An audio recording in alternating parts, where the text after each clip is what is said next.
Irmãos, boa noite. Tudo bom? Vamos abrir nossas Bíblias aí no livro de Gálatas, carta do apóstolo Paulo, escrita aos Gálatas.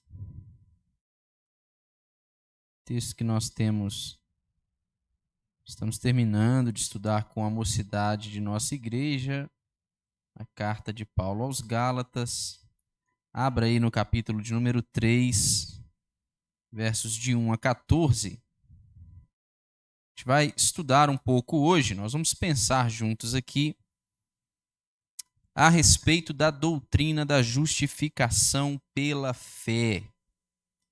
Eu quero conversar com vocês sobre essa doutrina que é tão importante para nós, para a vida da igreja, especialmente para nós, cristãos protestantes de tradição reformada. Lutero ele costumava dizer que a doutrina da justificação pela fé, ela é o artigo acerca do qual a igreja ou ela cai ou ela permanece de pé.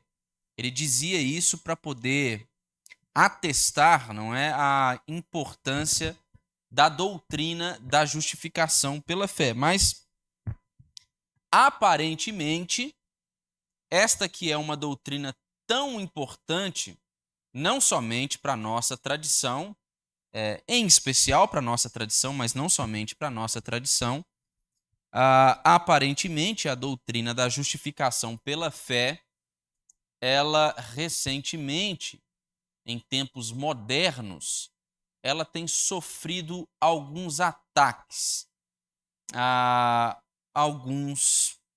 Algumas pessoas, alguns estudiosos têm levantado uma certa desconfiança com relação à doutrina da justificação pela fé.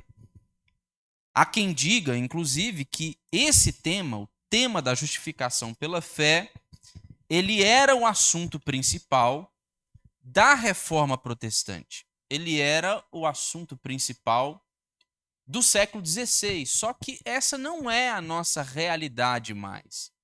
Nos nossos dias, este não é mais e passa longe de ser o principal dos debates ou uma doutrina a que se deva olhar com estima. Há quem diga que há uma série de más interpretações ou incompreensões acerca do tema e da doutrina da justificação pela fé. Então, faz-se necessário que a gente sempre o observe, a gente sempre olhe para ele com atenção, a gente procure aprofundar os nossos conhecimentos acerca dessa doutrina. E é interessante porque Lutero ele disse que a doutrina da justificação pela fé, ele dizia, não é? Ela é o artigo acerca do qual a igreja ela ou permanece de pé ou ela cai. Mas ele dizia também, no fim da vida dele, ele alertou a igreja de seu tempo para a necessidade de que nós fôssemos cada vez mais fiéis na nossa proclamação do evangelho, na nossa reafirmação do evangelho para todas as gerações, porque ele dizia que todas as vezes que a doutrina da justificação pela fé ela fosse pregada e ensinada, ela produziria conflito. E vejam só, parece que Lutero estava certo. Porque, como eu disse, em tempos modernos, há muita discussão em torno deste tema, em torno da doutrina da justificação pela fé somente. E eu quero pensar com os irmãos a respeito dessa doutrina e a gente vai usar como texto base para a nossa meditação este texto de Gálatas, capítulo 3, versos de 1 a 14. Eu acho que ele vai nos ajudar a entender o contexto da carta de Paulo aos Gálatas, especialmente deste texto, vai nos ajudar a entender um pouco da natureza dessa doutrina e a importância da doutrina da justificação pela fé. Veja só o que diz a palavra de Deus aí no capítulo 3 de Gálatas. Ó Gálatas insensatos, quem vos fascinou a vós outros, ante cujos olhos foi Jesus Cristo exposto como crucificado? Quero apenas saber isto de vós. recebestes o Espírito pelas obras da lei ou pela pregação da fé? Sois assim insensatos que, tendo começado no Espírito, estejais agora vos aperfeiçoando na carne? Terá sido em vão que tantas coisas sofreste, se na verdade foram em vão? Aquele, pois, que vos concede o Espírito e que opera milagres entre vós, porventura o faz pelas obras da lei ou pela pregação da fé? É o caso de Abraão, que creu em Deus e isso lhe foi imputado para a justiça. Sabei, pois, que os da fé é que são filhos de Abraão. Ora, tendo a Escritura previsto que Deus justificaria pela fé os gentios, pré-anunciou o evangelho a Abraão: em ti serão abençoados todos os povos. De modo que os da fé são abençoados com o crente Abraão. Todos quantos, pois, são das obras da lei estão debaixo de maldição, porque está escrito: maldito todo aquele que não permanece em todas as coisas escritas no livro da lei para praticá-las. E é evidente que, pela lei, ninguém é justificado diante de Deus, porque o justo viverá pela fé.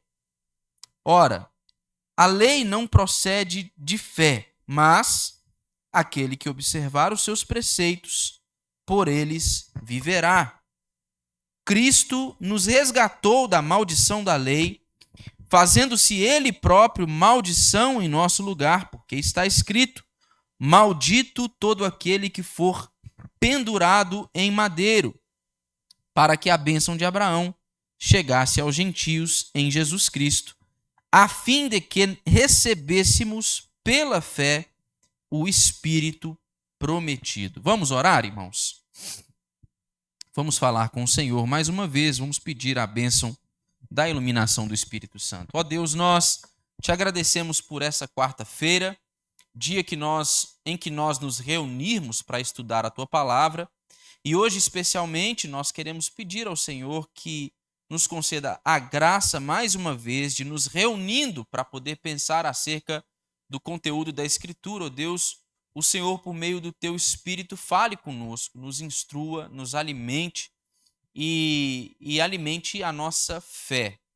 Que se algum de nós aqui entrou nesse lugar com uma fé dúbia, ou com uma fé vacilante, ou tendo crises de fé, algo a que todos nós estamos sujeitos, que o Espírito Santo do Senhor, ao confirmar as tuas palavras em nossos corações, reafirme a fé desta pessoa e faça isso para a glória do Senhor mesmo e para o bem da minha vida e de todos os meus irmãos aqui presentes. Essa é a minha oração em nome de Jesus. Amém. Bom, irmãos, um breve resumo aqui, um breve panorama do que estava acontecendo aqui no tempo em que o apóstolo Paulo escreve essa carta aos Gálatas. Os primeiros cristãos, eles eram judeus. Eu acredito que essa é uma questão resolvida para todos nós. Nós sabemos disso. Os primeiros cristãos, eles eram judeus. Só que à medida que o evangelho ele foi sendo disseminado, ele foi sendo pregado para além das fronteiras da nação de Israel, o que aconteceu foi que começou a haver cada vez mais uma quantidade crescente de gentios que foram se convertendo ao evangelho. Então, o que parecia ser, em um primeiro momento, uma mudança significativa para um povo específico, começou a ganhar outros contornos posteriormente. De modo que agora gente de outras culturas, gente que comumente era excluída pela nação de Israel, e isso por causa dos preceitos da tradição judaica e da religião judaica, essas pessoas agora elas estavam sendo inseridas no meio do povo de Deus, juntamente com estes judeus que haviam se convertido à fé cristã. Era exatamente isso que estava acontecendo nessa região aqui, nas igrejas da Galácia.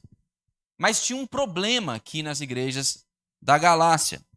É mais um dos problemas com os quais o apóstolo Paulo ele comumente tinha de lidar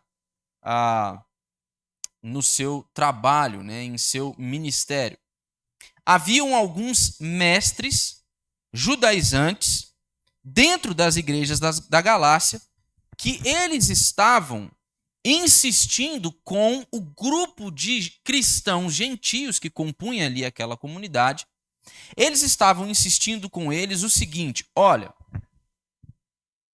vocês precisam crer em Cristo. Vocês precisam crer em Cristo. Mas somente crer em Cristo não basta. Somente ter fé em Jesus não basta. Vocês precisam praticar os costumes cerimoniais, tradicionais da religião judaica. Vocês precisam ser circuncidados. Vocês precisam observar e praticar a lei de Moisés. Vocês precisam observar as datas das festas que são comuns e que são guardadas por nossa religião. É importante crer em Cristo, mas somente crer em Cristo não é suficiente. É preciso algo mais, vocês precisam fazer mais alguma coisa.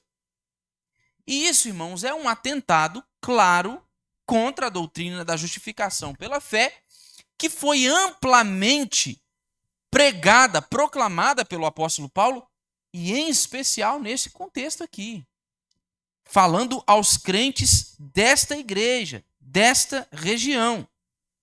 Então esse povo estava dizendo, basicamente, esses mestres judaizantes, que os crentes gentios daquela comunidade, eles precisavam observar as leis de alimentos, se circuncidar, para que eles fossem aceitos como membros do povo de Deus. Eles precisavam fazer isso. E ao insistir nisso, ao dizer para esses crentes que o que eles precisavam era de Cristo, eles precisavam de Cristo, mas eles precisavam de Cristo e mais alguma coisa, eles estavam ali apresentando um modo diferente de se relacionar com Deus, diferente daquele que o apóstolo Paulo havia proclamado a esses crentes. Volta aí um pouquinho na carta aos Gálatas, capítulo de número 1, verso 6. Veja só o que diz o apóstolo Paulo aí. Quem tiver encontrado, pode ler para a gente.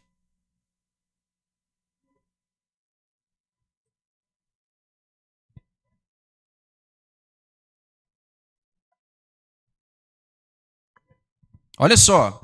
Então, logo após a saudação do apóstolo Paulo, ele já vai direto ao ponto, né? Ele demonstra a surpresa dele com aqueles crentes da região da Galácia, das igrejas da Galácia. Ele falou assim, eu estou assustado. Eu estou atônito com o fato de que vocês, depois de ouvirem o evangelho que eu proclamei a vocês, depois de terem sido ensinados por mim, depois de terem ouvido tudo aquilo que eu disse a vocês, agora vocês estão se voltando.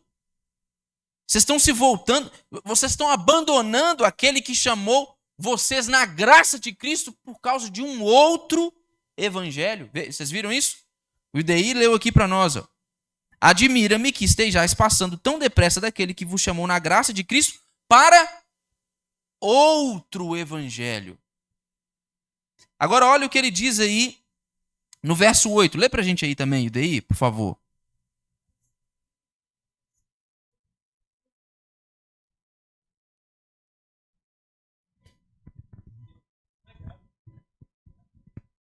Olha só. Então, primeiro, Paulo, observando o problema e ciente da situação que estava acontecendo naquelas igrejas, de que haviam ali mestres judaizantes tentando persuadir os crentes gentios daquela comunidade, primeiro ele demonstra a sua admiração, refere-se ao ensino desses mestres judaizantes como um outro evangelho, no verso de número 6, e agora no verso 8, veja o que ele diz. Ele diz que mesmo se ele ou um anjo descer do céu e anunciar um evangelho diferente daquele que ele havia anunciado, deveria ser considerado maldito, anátema. É isso que significa, deveria ser amaldiçoado. Esses mestres judaizantes, eles estavam claramente atentando contra o apostolado do apóstolo Paulo, contra o ministério do apóstolo Paulo. Eles estavam colocando em xeque, em dúvida, a legitimidade do apostolado de Paulo. Eles queriam dizer assim, olha, o que Paulo aprendeu, ele vai discorrer sobre isso um pouco no capítulo 1. E o que Paulo aprendeu, a gente aprendeu também. Nós aprendemos da mesma fonte. Olha, Paulo, ele aprendeu com os apóstolos em Jerusalém. Ele foi instruído por eles. Nós também. Paulo não está errado, irmãos. Paulo não está de todo errado. Não é que ele está entregando algo falso a vocês. Ele só está entregando algo pela metade a vocês. Ele está pregando um pedaço da mensagem para vocês. Ele não está pregando a mensagem inteira. A gente está aqui meio que para poder aparar essas arestas, completar a mensagem de Paulo. E aí Paulo vai falar assim, coisa nenhuma, meu apostolado não pode ser colocado em xeque. Eu não recebi ensino dos apóstolos em Jerusalém. Eu me encontrei com Cristo, eu vi Cristo no caminho de Damasco. Ele vai contar o testemunho dele. E ele vai dizer que depois disso ele passa 3 anos ali na região de algumas cidades da Arábia, e ele diz ter recebido aquilo que ele havia ensinado aos Gálatas de revelação direta da parte de Cristo Jesus. Isso é o que o credencia como um apóstolo, era o que credenciava todos os apóstolos, não é? Era o fato deles terem tido contato direto com Jesus. Paulo diz assim como os apóstolos que permaneceram lá em Jerusalém, eu aprendi de Cristo. Ele mesmo me revelou essas coisas. Só então, depois desses 3 anos, é que eu fui a Jerusalém. Aí quando eu fui a Jerusalém, depois desse tempo, lá eu só encontrei a Cefas, a Pedro. Ele vai dizer, e a Tiago, irmão do nosso Senhor, irmão de Jesus, que era o pastor da igreja de Jerusalém. E ele fala que ele encontrou muito rapidamente com Pedro. Ou seja, o que Paulo estava dizendo? Eu não tive nem tempo com os apóstolos para que eles me ensinassem algo. Mas veja só, eles estavam cientes do que eu estava ensinando, eles estavam cientes do meu ministério, do que eu estava pregando, e a igreja de Jerusalém louvava a Deus pela minha vida. O que ele estava falando? Aqueles irmãos, eles estão de acordo com o que eu estou ensinando. Eles não ensinam algo diferente do que eu ensinei para os crentes dessa igreja. É mentira o que esses mestres judaizantes estão dizendo. Então Paulo agora, ele afirmando a necessidade de que os gentios convertidos à fé cristã aqui dessa igreja de Gálatas reneguem este falso evangelho, né, dos mestres judaizantes, que atentava contra a suficiência da fé em Jesus Cristo para inserir os crentes como membros da família de Deus. Paulo agora ele vai olhar para Abraão. Ele quer que nós paremos e que nós meditemos naquilo que aconteceu com Abraão. É nesse ponto que nós chegamos aqui. E isso aqui, o Tim Keller comentando esse texto, ele vai dizer que esse aqui é um golpe de mestre de Paulo. Paulo já veio arguindo seus opositores e respondendo a algumas questões que eles haviam postulado para aquela comunidade. Ele já vinha apresentando as suas credenciais, ele já vinha os refutando, agora é o tiro de canhão, é o golpe de mestre. É aquele direto bem colocado para poder bambear o cara, do apóstolo Paulo. Ele está aqui apresentando uma série de réplicas às alegações dos mestres judaizantes. Eles estavam dizendo o que eu disse? É bom que vocês tenham fé em Jesus Cristo, para que vocês entendam a natureza do que Deus fez por vocês, mas somente isso não é suficiente para que vocês sejam aceitos por Deus. Vocês precisam fazer mais. Vocês precisam viver como os judeus. Só que quem é o pai dos judeus, irmãos? Quem é o pai dos judeus? Abraão. Então, o que Paulo está fazendo aqui? Paulo está olhando para o ancestral dessa nação, para o primeiro membro, o membro originário desse povo, do povo judeu. Ele está olhando para o fato de que o povo de Israel começou quando Deus prometeu a Abraão que faria dele uma grande nação, que por meio da sua descendência ele seria feito uma grande nação e ele viveria vida abençoada pelo Senhor. Então, o que o apóstolo Paulo está fazendo aqui a essa altura, nesse texto que a gente leu, é basicamente convocar Abraão como sua testemunha. É como se Paulo tivesse assim, ele estivesse falando assim: parem comigo e pensem um pouco. Vamos pensar juntos aqui. O ancestral dos judeus, desses que estão falando com vocês aí que vocês estão errados, que vocês precisam se tornar judeus, o ancestral desse povo, eu vou provar para vocês que ele concordaria comigo. Eu vou provar para vocês que ele atestaria que eu estou certo. Vocês estão sendo seduzidos por essa mentira e eu vou provar para vocês. Eu vou provar. Por quê? Como ele ia fazer isso? Se nós olharmos para Abraão, nós vamos ver o quê? Olha aí, verso de número 6 que nós lembramos. Que Abraão, ele creu em Deus e isso lhe foi imputado para justiça. O que era a questão mais importante a respeito de Abraão, irmãos? Era a questão da nacionalidade? Era a questão do sangue, da naturalidade? Não, Paulo está provando aqui que a questão mais importante acerca de Abraão é o fato de que ele havia sido um homem de fé. Olha só o verso 9. De modo que os da fé são abençoados com o crente Abraão. Mais uma vez, irmãos, ele está dizendo, o pai fundador do povo judeu estaria de acordo comigo. Essa palavra grega, no verso 6 aqui, para se referir à imputação de justiça, né? Ou algumas versões traduzem aí como atribuição de justiça a Abraão pela fé, ela é uma palavra que significa declarado ou contabilizado.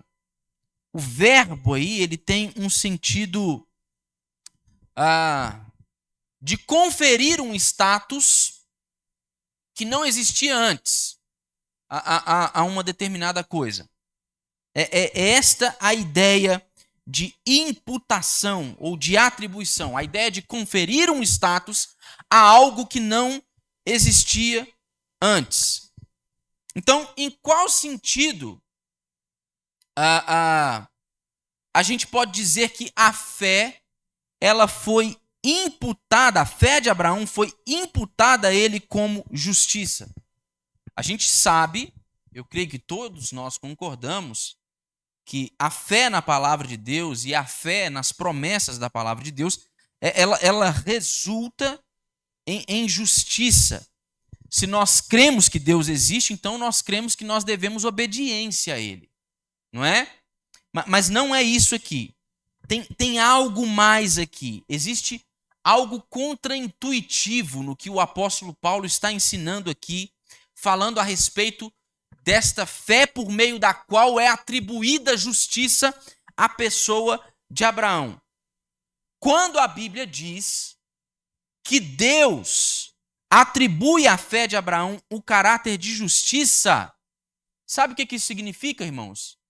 Que Deus está tratando agora Abraão como um homem justo. Deus está tratando Abraão como um homem justo. Quando Deus atribui justiça, ele confere um status legal a um indivíduo. Ele trata essa pessoa como justa. E ele então livra essa pessoa da condenação, muito embora essa pessoa continue injusta no seu coração. Muito embora nós continuemos injustos em nosso modo de viver, em nosso comportamento, muito embora eu e você, continuemos a pecar, se nós somos justificados pela fé, se é atribuída justiça à nossa fé em Cristo, isso quer dizer que Deus passa a nos tratar como justos. J.I. Packer, ele diz o seguinte, ele diz que justificar na Bíblia significa declarar acerca de um homem levado a julgamento que ele não está sujeito a nenhuma penalidade, mas tem direito a todos os privilégios devidos a quem guarda a lei. Justificar é o ato do juiz que pronuncia sentença oposta à condenação, de indulto e imunidade legal. Agora veja só, irmãos. Isso aqui, este ensino, essa doutrina da justificação pela fé, ela vai contra todo o sistema da religião tradicional, não somente a religião tradicional judaica daquele tempo, mas mesmo a religião do nosso tempo, irmãos. Mesmo a religião do nosso tempo.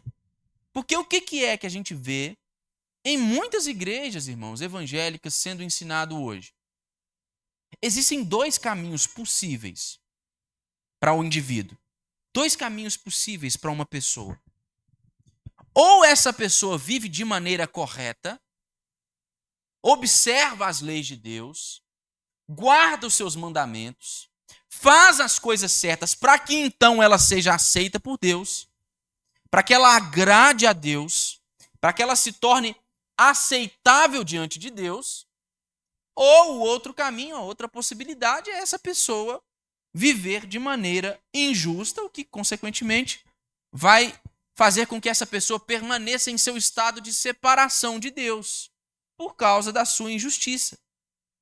Só que o apóstolo Paulo, junto com Abraão aqui, que ele conclama como sua testemunha, ele está mostrando que é possível ser amado e ser aceito por Deus, embora nós sejamos pecadores e embora nós sejamos imperfeitos. É isso que diz a doutrina da justificação pela fé, é isso que ela ensina. Lutero, ele tinha uma frase famosa, né? Uma sentença em latim, que diz assim, simul justus et peccator. Quem sabe o que significa? Quem já viu essa frase aí? Ele dizia que nós éramos simul justus et peccator. Alguém já ouviu essa frase? Ele diz que nós somos simultaneamente justos e pecadores. Nós somos simultaneamente justos e pecadores. E de onde que Lutero tirou isso? Da cabeça dele? Do arrazoado teológico dele? Não, Lutero tirou isso da Bíblia. Paulo, ele defende essa mesma ideia que ele está defendendo aqui na sua carta aos Gálatas em Romanos. Abra sua Bíblia aí.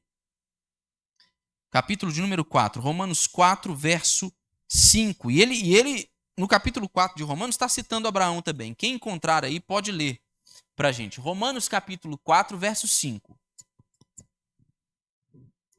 Mas ao que não trabalha, porém crê naquele que justifica o ímpio, a sua fé lhe é atribuída como justiça. Naquele que faz o quê, Jetro, que está dizendo aí? Ele justifica quem? Não, ele justifica, diz o termo aí, ele justifica o ímpio. Deus declara justo o ímpio, os pecadores. Quando uma pessoa, irmãos, ela recebe essa justiça, esta atribuição de justiça, ela continua sendo ímpia. Ela continua sendo uma pecadora. O status de justificado não é atribuído a essa pessoa porque ela levou o seu próprio coração à devoção em Deus. O status de justificado não é atribuído a alguém porque este alguém fez as coisas certas diante de Deus. Ele fez por onde? Ele fez por merecer. Ele observou, ele foi zeloso, dedicado. Não, a gente não purifica a gente mesmo. Nós não salvamos a nós mesmos. Nós não podemos merecer a justiça de Deus. Nós recebemos esta atribuição de justiça enquanto ainda pecadores. Isso deveria humilhar a gente, irmãos. Para a glória de Deus, para a nossa redenção, mas isso deveria humilhar a gente. O fato de que nós não negamos que a Escritura esteja repleta de preceitos morais que devem ser observados pelos crentes, o fato de nós nos apegarmos à Escritura e ao fato de que ela providencia para nós um modelo de vida a ser seguido, às vezes pode ser responsável por nos fazer incorrer no pecado da autoconfiança, de nos esquecermos desta que é uma verdade central da fé. Deus, o que Ele fez por nós, Ele fez por livre iniciativa dEle. Ele fez movido pela graça dEle. Ele fez movido pelo amor dEle. Ele não fez porque a gente era bom. Ele não fez porque nós merecíamos. Ele justifica o ímpio, irmãos. O meu e o seu coração continuam sendo maus, irmãos. Os nossos desejos continuam a ser para o pecado, irmãos. Mas Deus, Ele está transformando a gente. Ele está nos dando um novo coração. Ele está mudando as nossas afeições. Ele está fazendo com que todos esses desejos que antes eram para o pecado, agora eles passem a se voltar para o Senhor, que é a essência da nossa vida, que é aquele a quem de fato nós buscamos, e nós buscávamos mesmo quando a gente nem sabia. Mas Ele justifica o ímpio. Eu tenho certeza que você já deve ter falado de Jesus para algum amigo seu e já deve ter convidado um amigo seu para ir para a igreja e esse amigo falou assim: ô fulano, eu vou, qualquer hora dessa eu vou. Deixa eu acertar minha vida primeiro. Você me conhece, as coisas não estão legal aí, eu não vou negar não, você sabe, eu tenho meus pecados aí. Deixa eu acertar minha vida primeiro, aí eu vou para a igreja. Irmãos, não tem como, a gente não consegue acertar as contas com Deus não, irmãos. Isso é um trabalho inútil. A pessoa vai perder a vida dela tentando resolver as coisas com Deus. A boa notícia do evangelho pra gente assim é o quê? Ei, presta atenção. O Senhor, Ele justifica pecadores. Eu não fui a Jesus porque eu estava com meu nome limpo, não. Eu não fui a Jesus quando minhas mãos estavam limpas, não. Eu cheguei a Jesus com as minhas mãos sujas, sem nada para oferecer além dos meus pecados. com um coração idólatra. Ele me salvou por causa da graça dele, por meio da fé em Jesus. Eu não vou acertar as minhas contas com Deus. Jesus, ele fez isso por mim já. Ele já fez isso por mim. Esse é o ponto de Paulo. Então, Paulo basicamente está dizendo o quê para aqueles crentes gentios? Vocês têm que ser como Abraão, gente. Esquece essa balela, essa conversa fiada desses mestres judaizantes. Vocês precisam ser como Abraão. Isso por quê? Veja o que Paulo diz aí no verso 7. Ele diz: sabei, pois, que os da fé é que são filhos de Abraão. E no verso 9 ele diz que são os da fé que são abençoados com o crente Abraão. Ou seja, o que Paulo está dizendo? O importante, diferente do que os mestres judaizantes estão dizendo, não é a linhagem física de Abraão. Não é o fato de Abraão ser judeu. O importante, o que importa, é a descendência espiritual de Abraão. Ele era um homem de fé. Você quer tornar-se um filho de Abraão, membro do povo de Deus? Você não precisa ser um judeu. Você precisa ter a mesma fé que Abraão. Você precisa ter a mesma fé que Abraão. Portanto, o que significa ser da fé como Abraão? Primeiro, tem duas coisas que a gente pode aprender aqui. Primeiro, Paulo nos mostra que a fé salvadora é acreditar na promessa do Evangelho. No verso 6, Paulo diz que Abraão creu em Deus e isso foi imputado a ele, foi atribuído a ele como justiça. Preste bem atenção. Paulo não está dizendo que Abraão acreditou na existência de Deus. Não se trata disso. Não diz respeito a acreditar na existência de Deus. E nem mesmo diz respeito a acreditar como que dando uma espécie de voto de confiança para Deus. Não, ele creu. Abraão aqui, ele tinha certeza daquilo que Deus estava prometendo para ele. Ele estava convicto. Então não se trata de acreditar em Deus, na existência dele, ou de dar um voto de confiança para isso que Deus está falando. Não é esse o tipo de fé, a fé salvadora que nós aprendemos na Escritura. Tiago, no capítulo 2, no verso 19, ele vai ensinar para a gente que até os demônios creem.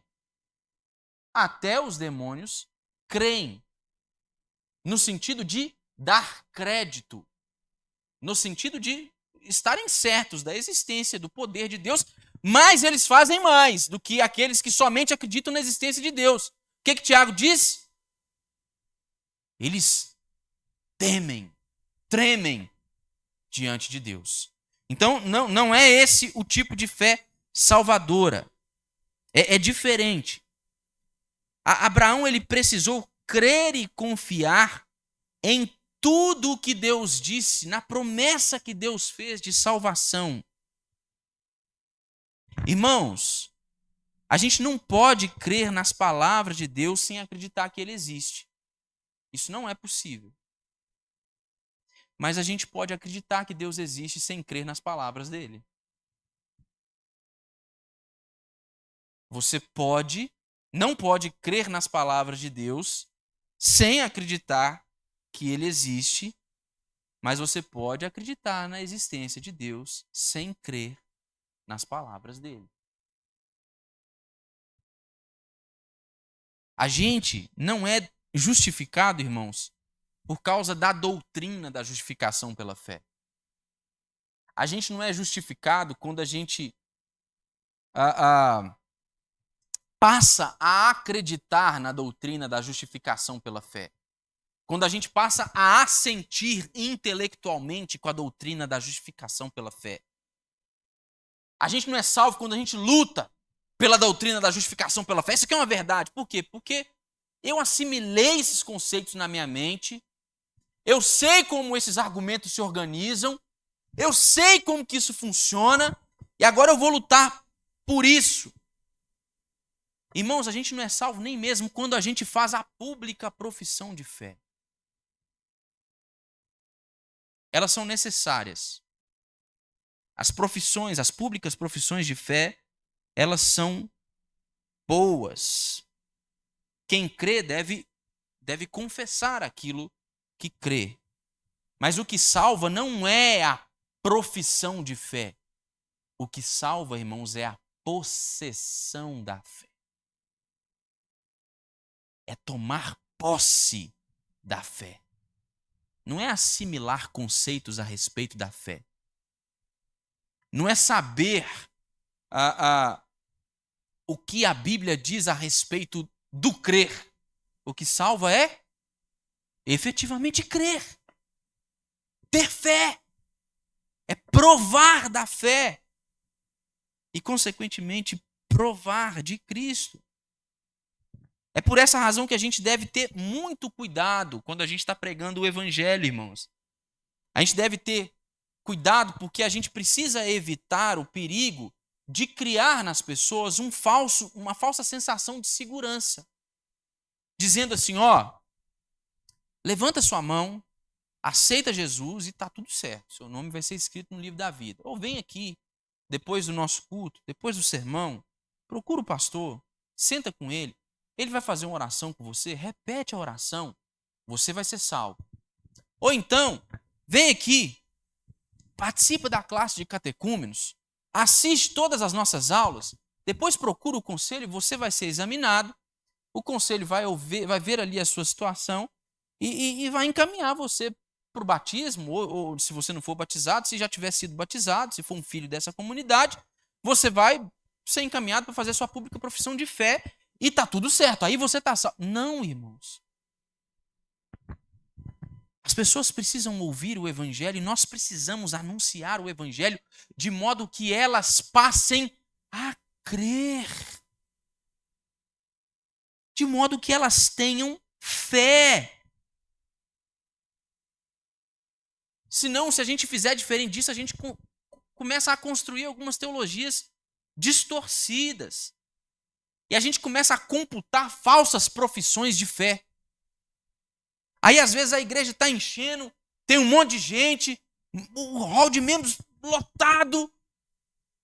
Mas se a gente conhece bem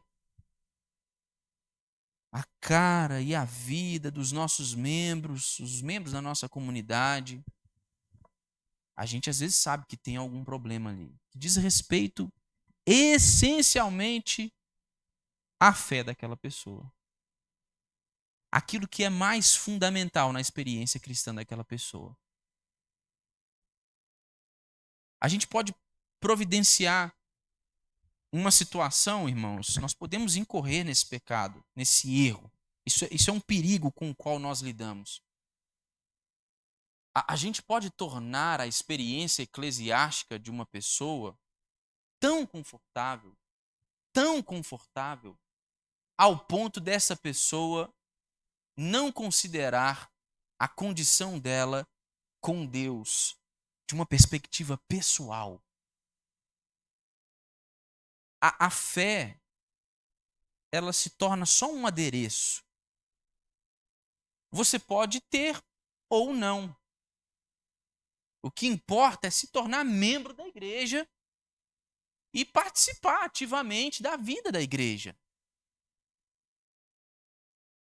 Por isso que tem algumas igrejas, irmãos, que têm uma rotatividade muito grande. Vocês já viram igrejas assim? Tem igrejas que são assim, né?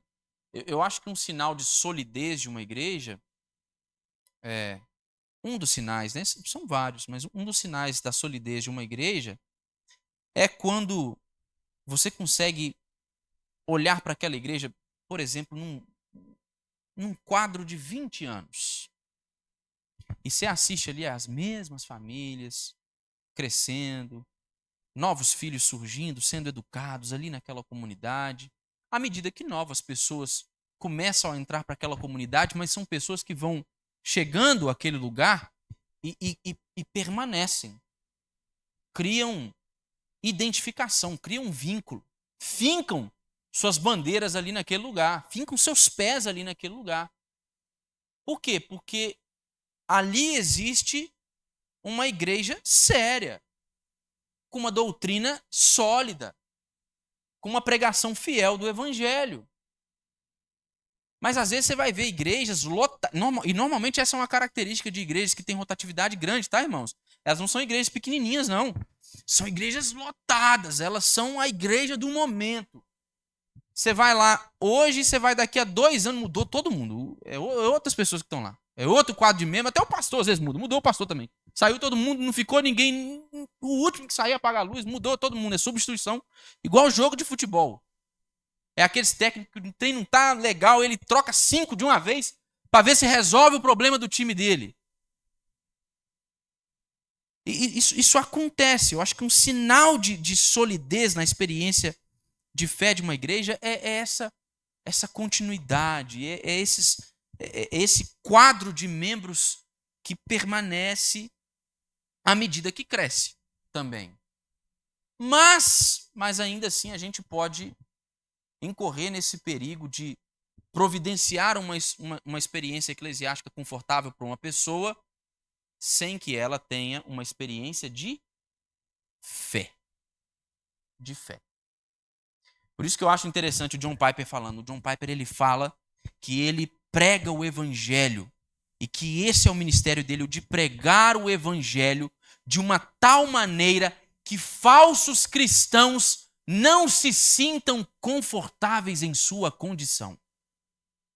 A missão dele é pregar o evangelho de uma tal maneira que falsos cristãos, ao terminarem de ouvir ele, saibam que são falsos cristãos. Se a gente parar para pensar bem no que o Piper está falando, essa é, na verdade, a missão de todo aquele que se põe a pregar o evangelho. Porque o evangelho é o poder de Deus para poder nos salvar, mas também para nos condenar diante de Deus. Quando nós estamos diante de Deus, as nossas máscaras caem, irmãos. Então, em primeiro lugar, o que a gente viu aqui é que Abraão creu. Ele não acreditou em Deus, ele não fez uma pública profissão de fé, sem consciência do que ela... Não, ele creu. O Senhor prometeu. As promessas dele são verdadeiras. Ele vai me salvar. Segundo lugar, Abraão mostra para nós aqui nesse texto que a fé salvadora, ela é aquela que ela é depositada na provisão divina. Ela não é depositada no nosso próprio desempenho. Abraão, diz o texto de Gênesis 15, ele não tinha filhos e a esposa Sara, ela era estéril. Ou seja, ele não podia ter filhos, mas mesmo assim Deus prometeu para ele o quê? Uma grande descendência. Uma descendência que seria tão inumerável quanto as estrelas. É o que diz o verso de número 5 e 6 de Gênesis 15. Ou seja, o que Deus estava falando? Deus estava falando que ele iria entrar na história, ele iria realizar um feito poderoso e ele ia fazer isso sem depender em nada da capacidade humana. Ele não dependeria da capacidade humana para isso. A promessa de um herdeiro por parte de Deus a Abraão, ela dependia só de quem, irmãos? De Deus. Só dependia de Deus, não dependia de Abraão. Para Abraão bastava crer no que Deus iria fazer. E em Gênesis 15, a gente vai ver que Deus creu. Ele era um homem de fé.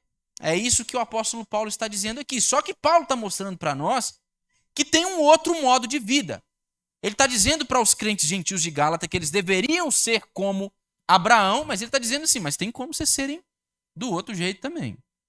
Tem como vocês jogarem no outro time também. Tem como vocês serem das obras da lei. É o que ele vai nos mostrar no verso 10. Ele vai mostrar também no verso 12 que há quem viva por meio da lei. Viver por meio de algo é confiar nisso, neste algo, para encontrar a sua própria felicidade e satisfação. Só que ter a fé de Abraão, Paulo está dizendo, traz consigo bênçãos da parte de Deus. Nos reconcilia com Deus. Nos torna membros da família de Deus. Mas Paulo está dizendo que aqueles que querem viver por meio da lei, eles estão debaixo de quê? De maldição.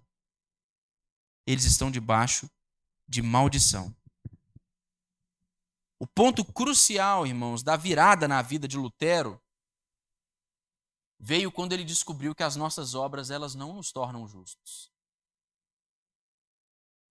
Veio quando Lutero descobriu que é Deus quem nos declara justos pela fé, pela nossa confiança na obra redentora de Cristo Jesus.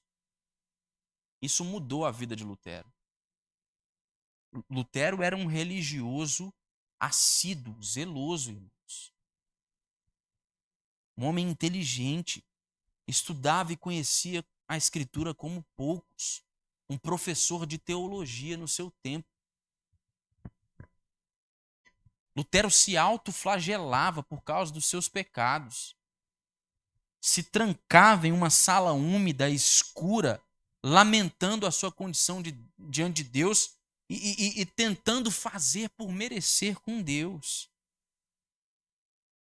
Só que Lutero conheceu a Deus de fato quando ele compreendeu, quando ele percebeu então que o propósito principal da lei era nos convencer da nossa impotência diante de Deus. O propósito da lei não era providenciar salvação para nós.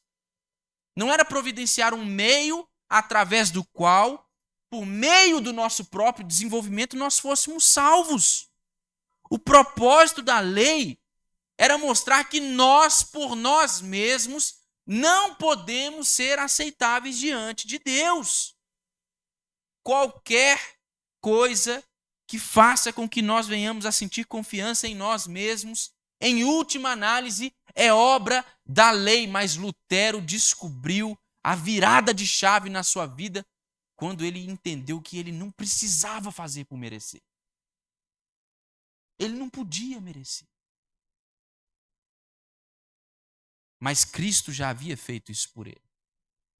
Ele precisava crer na promessa de Deus e na obra redentora de Cristo Jesus e na sua pessoa. É assim que Paulo vai concluir esse texto, mostrando para nós que nós podemos afastar essa maldição. Ele diz que Cristo no verso 13, para finalizar, meus irmãos, ele diz que Cristo no verso 13, ele se fez, ele próprio, maldição em nosso lugar. E ele está fazendo aqui referência quando ele diz aqui, entre aspas, né, no verso 13, existe um texto dentro das aspas que diz, porque está escrito, maldito todo aquele que for pendurado no madeiro. E essa aqui é uma referência a Deuteronômio no capítulo 21. No Antigo Testamento, quando alguém era executado, normalmente essa pessoa ela era executada por apedrejamento. Depois de ter sido executada, o corpo dessa pessoa ficava normalmente pendurado em uma árvore, em um madeiro, como um símbolo da rejeição divina. O fato do corpo do sujeito estar pendurado ali, não é o que tornava aquele indivíduo amaldiçoado, né? Mas ele era pendurado em uma árvore, o corpo era pendurado em uma árvore, em sinal da maldição desse indivíduo. E como que Paulo está dizendo que Cristo ele afasta a maldição de nós? Tendo ele mesmo se feito maldição em nosso lugar. Paulo estabelece essa ligação aqui com Cristo. A execução de Jesus foi em um madeiro, irmãos, para poder mostrar que Jesus ele experimentou a maldição da rejeição divina. E foi ali que ele nos resgatou. Foi ali que ele nos livrou da maldição da lei. Jesus, irmãos, ele foi o nosso substituto. E normalmente os que atacam a doutrina da justificação pela fé atacam também a doutrina da substituição penal. Jesus ele não era um substituto. Ele morreu porque aquilo tinha uma questão muito atrelada à cultura daquele tempo, à cultura de mártires do povo judeu. Ele morreu para poder mostrar para a gente o caminho. Não, irmãos. Ele morreu para salvar a gente. Ele morreu a nossa morte. De modo que eu e você agora, se nós temos fé em Jesus, nós não passaremos mais pela morte como uma sentença condenatória de Deus. A morte para nós vai ser o quê? Só um meio para abreviar o nosso encontro com o Senhor, para torná-lo mais rápido. À medida em que nós continuamos a esperar que Cristo venha para poder buscar o seu povo. Porque ele se fez maldição por nós, então nós podemos ser considerados justos por Deus. Essa aqui é a dinâmica do apóstolo Paulo. Esta é uma imputação dupla. Esse é o argumento do apóstolo Paulo, e é um argumento, irmãos, irrefutável.